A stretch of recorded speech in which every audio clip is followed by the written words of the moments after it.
अवधूत चिंतन श्री गुरुदत्त स्वामी महाराज की जय, छत्रपती शिवाजी महाराज की जय। आज हनुमान जन्मोत्सवानिमित्त 11 मारुतीचं दर्शन आपण घेऊया। सगळ्यात पहिले पारगाव नगर त्या मारुतीचं दर्शन घेतलं। नंतर दुसरं मारुतीचं मंदिर आहे पिसादेवी गाव।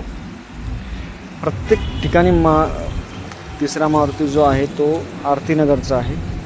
प्रत्येक ठिकाणचा मारुती जो आहे तो आपण जर नीट बघितलं खूप उंच आहे।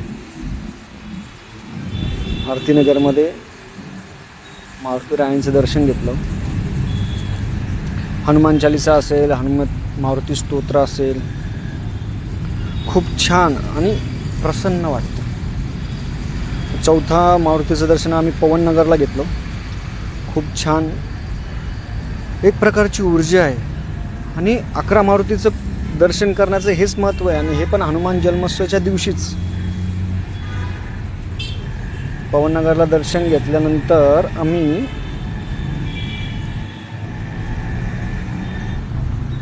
पाचवा मारुती जो आहे तो N12 मध्ये आम्ही दर्शन घेतलं। खूप छोटी बालमूर्ती आहे आणि मन प्रसन्न होतं आपलं।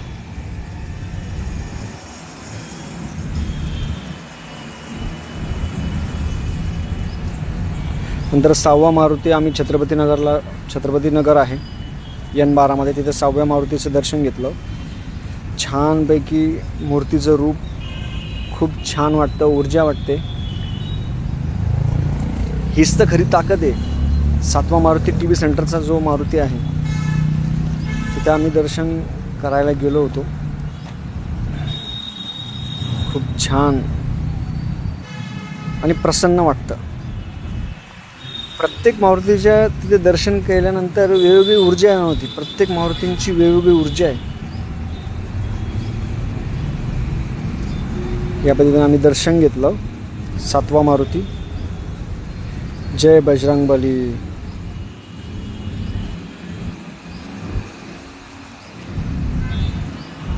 नंतर 8वा मारुती आम्ही दक्षिणमुखी N11 मध्ये मारुतीचं मंदिर आहे। हे सगळे छत्रपती संभाजीनगरमध्ये आहे। 8व्या मारुतीचं दक्षिणमुखी मारुती आहे। त्यांचं पूर्ण तुम्ही फक्त मारुतींच्या डोळ्यांकडे तुम्ही सगळ्यांनी बघावं ही माझी विनंती। बघा, सगळ्यांनी बघा।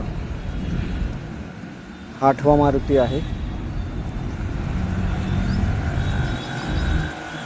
हा 9वा मारुती आहे N11 मध्ये रविनगरच्या तिथे एक 9वा मारुतीचं दर्शन घेतलं आम्ही। प्रत्येक ठिकाणी भंडारा आहे, प्रत्येक ठिकाणी प्रसाद आहे,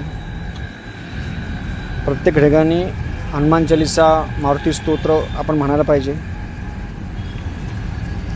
10वा मारुती हा भाजी मंडई आहे, तिथे 10वा मारुतीचं फक्त तुम्ही दर्शन घ्या, मन बघा कसं प्रसन्न होतं। आणि आता शेवटचं जे आहे ते 11वा मारुती।